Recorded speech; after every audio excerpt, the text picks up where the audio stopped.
20% discount ng mga senior PWD at estudyante pinasasagot na ng LTFRB sa mga Transport Network Company at Transport Network Vehicle Service. Umaabante sa balita si Abante reporter Just Ignacio.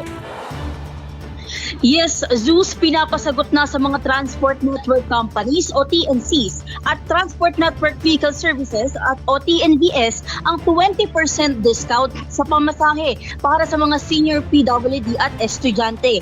Alinsunod ito sa Memorandum Circular No. 2025-10 ng Land Transportation Franchising and Regulatory Board o LTFRB nitong Miyerkules, Abril 2. Nakasaad sa circular na ang 20% discounts ng mga nasabing pasahero ay mahigpit na paghahatian ng TNC at TNVS operator at hindi dapat ipasa sa mga driver.